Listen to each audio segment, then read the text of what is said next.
So I guess it's Slingerland week down here in Sean's Drum Cave. This is a late 70s Slingerland 5-ply concert tom set. It's got the black and silver Niles badge. I'm not positive of the year, I know it's late 70s. Just like Ludwig, Slingerland went from their 3-ply with re-ring shells to a straight shell. Slingerland did 5-ply, Ludwig did 6-ply. Ludwig and Slingerland were very similar back in the day. They were in the same state, very competitive with each other. I think Ludwig had, in my opinion, Slingerland hands down on the hardware. Ludwig's tom holder was far more adjustable, heavier duty. Same with the spurs. I really think that was probably Slingerland's downfall, was their hardware. They're great drums. The makeup of the shells were very similar. The 3-plies were maple. Slingerland mostly maple, poplar, mahogany on the outside. They did do maple, poplar, maple as well. Ludwig did maple, poplar, maple, maple, poplar, mahogany on the bigger drums. They usually did the mahogany outer ply, but both went back and forth and did both. I know concert toms aren't everybody's bag, but if you own multiple sets, I highly suggest owning at least one concert tom set. They're really fun to play. They sound great. It's that 70s sound. You can get your Phil Collins on it. And even more so for me, Vinny Appice played concert toms early in his career. And when I saw this set online, it was for sale right up the street from me within 5 minutes for $200. So I immediately thought of this Vinny Appice poster I had seen, Ready to Rock. And it's this identical set. The core of it, these two toms, the floor tom and the bass drum are the identical core of his Ready to Rock drum set. Is the videos you see on YouTube from, I think it's 80 or 81, him playing with Dio, he was playing that set. Of course, he had the big gong drums and some extra drums over here. If you're getting your drums for free, why not? But on those early Dio records, I swear you can hear these toms. I swear that's what he used to record them. But it's just a cool set. It's it's natural, so I know Ludwig called theirs thermogloss. I'll just call this a thermogloss finish as well. I'm sure it's lacquer. That's what everybody did back then. And it's aged really, really nice. Unfortunately, somebody switched out the tom mounts on it. Fortunate and unfortunately, as I'm not a big fan of altering vintage drums, but these had the clip mounts on them, and somebody already did me the favor of changing out the mounts to a more usable one. The clip mounts are horrible. These are far more adjustable. There's one extra hole underneath the mount. You can't even see it.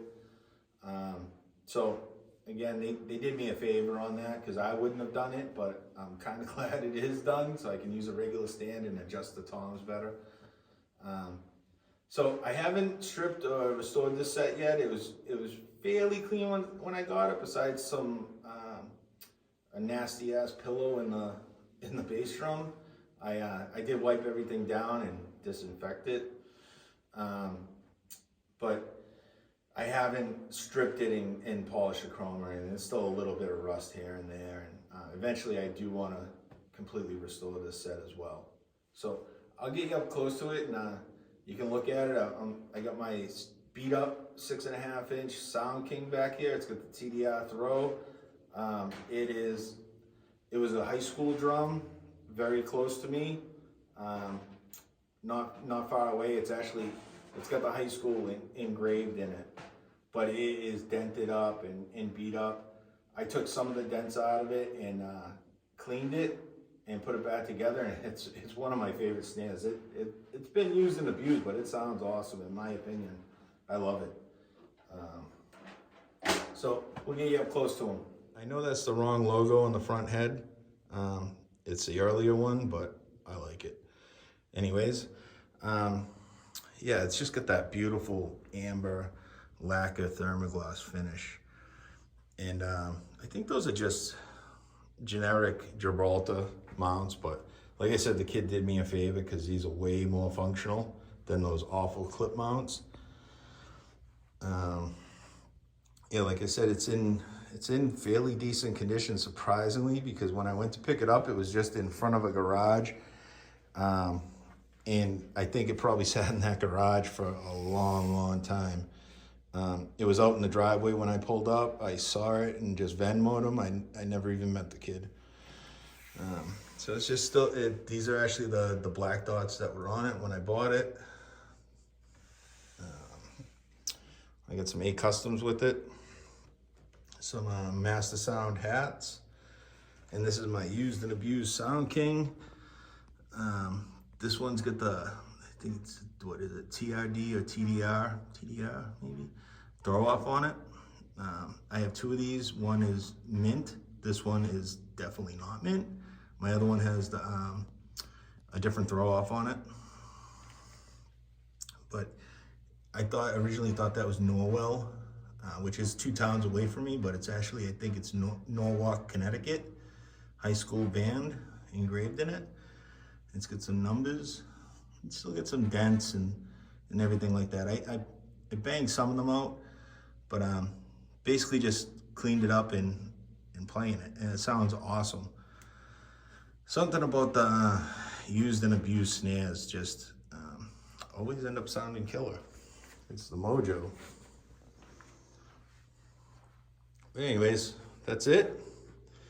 And as always, thanks for watching. I really appreciate it. If you like this content, please like, subscribe, comment, share, all that good stuff, and take care.